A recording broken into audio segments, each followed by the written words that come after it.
Today, Civil War.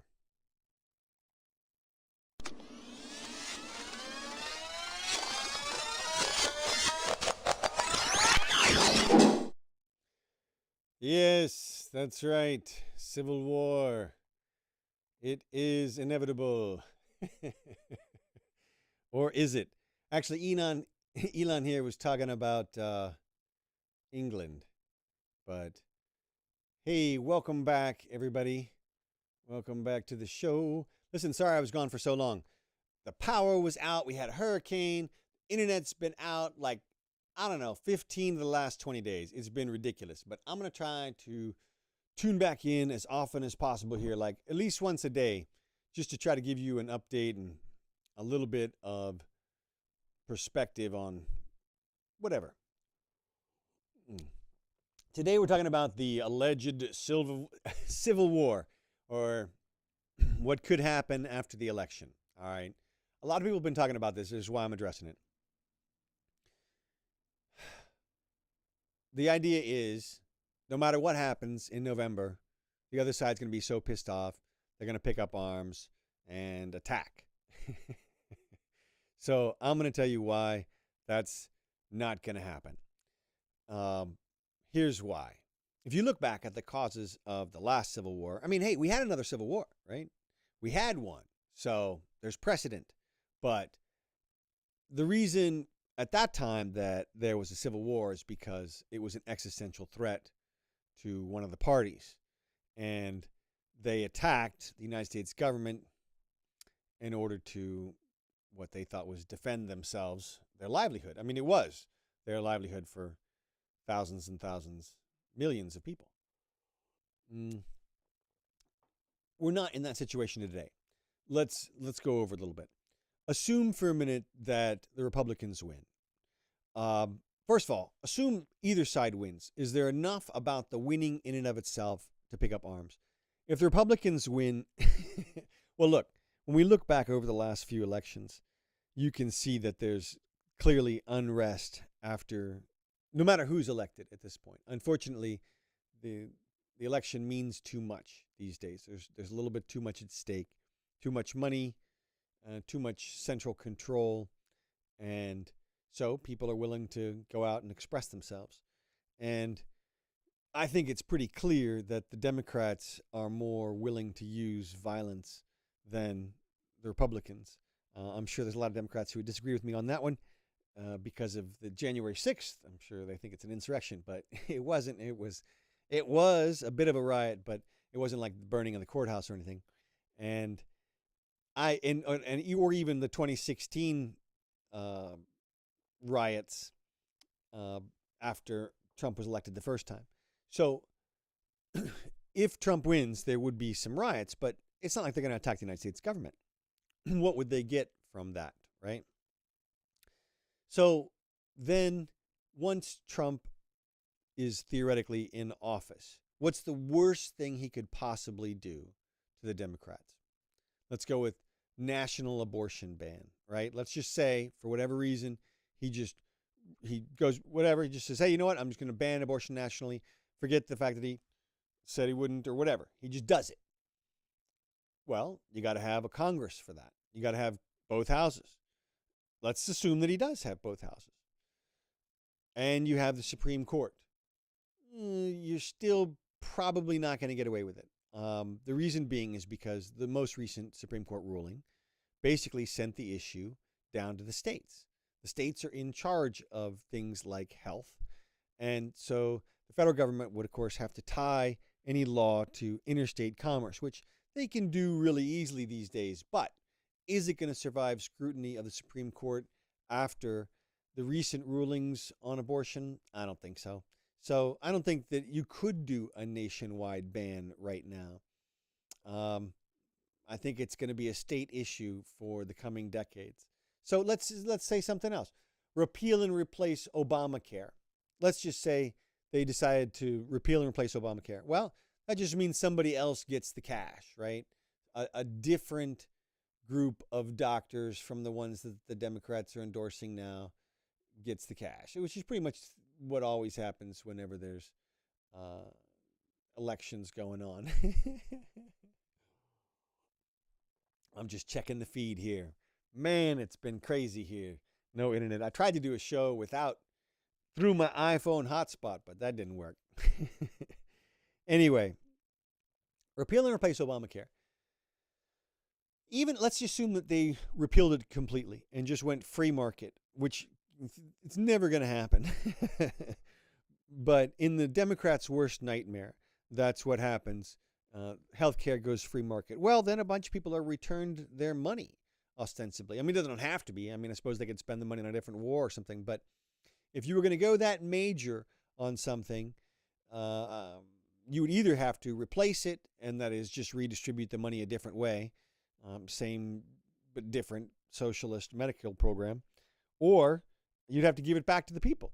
But either way, it wouldn't be an existential threat to the Democrats.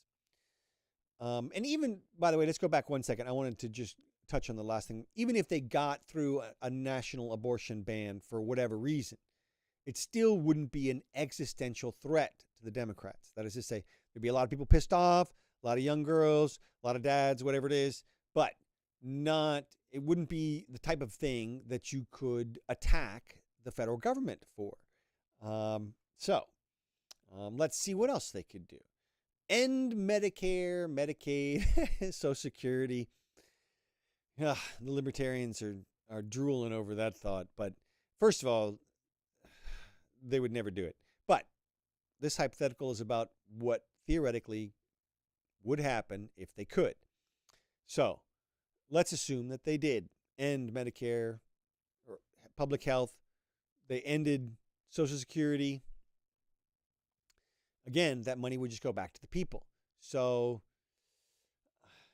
it wouldn't be like they could just take everybody's health care and leave everybody high and dry. I just don't think they could do that at this point.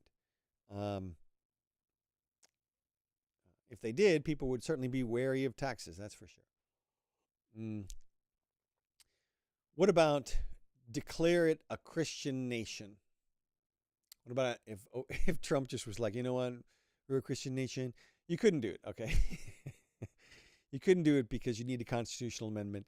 Even with the Supreme Court the way that it is made up right now, even Amy Coney Barrett is not going to go along with something that goes against the First Amendment. So, not going to happen. There is one thing that could spark a great amount of unrest among a large number of people, which is what it would take to inspire some sort of attack on the federal government, that the Republicans could in fact do and actually are threatening to do, and that is mass deportation. Again, I'm going to say they're not going to do it. Even if they get into power and have both houses of Congress, they're not going to do it. They might do some type of order and let a bunch of people get out voluntarily, but I don't see how they could do a mass deportation on the level that's contemplated by anybody. I mean, it's too many people. It's too many people. They're too scattered around. It would take too long. They're here. So get used to it. But again, this hypothetical, assume that they could somehow pull that off and start going door to door, house to house, pulling people out. That would create a huge amount of friction. And you could see certainly large pockets of unrest. But again, Hispanic population, not all that large. I mean, what is it now, 30-something%? I want to say 34%, something like that. But even so, I can't see people attacking federal institutions on the basis of objecting to mass deportations. Don't see it happening. What about a widespread economic collapse? Well, who are you going to attack? I mean, who are you going to attack at that point? So anything the Republicans could even in theory do, I can't see presenting an existential threat to the Democrats that would cause them to rise up, grab arms and actually attack the federal government en masse in some sort of civil war type insurrection planned event. Don't see it happening. The worst case scenario, I mean, let's say they get the nationwide abortion ban passed. This is all under the R's winning now. They get the nationwide abortion ban passed, something like that, and some southern states decide to secede, and then there's a fight over the secession. But are we really going to fight to keep in a bunch of states that secede over the abortion ban? It's just not a big enough issue for enough people. It just doesn't touch that many lives. Oops, shit. I'm frozen. Why am I frozen?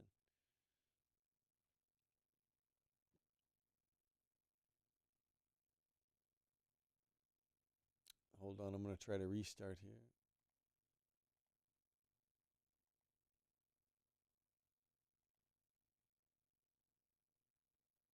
That sucks. All right, well, I don't know where I got frozen. But anyway, my general conclusion on the first part is there's no way to provoke the Democrat to take up the type of arms that would be necessary to start a civil war. So I just don't see it happening. Now, if the Democrats win, pretty much the same thing.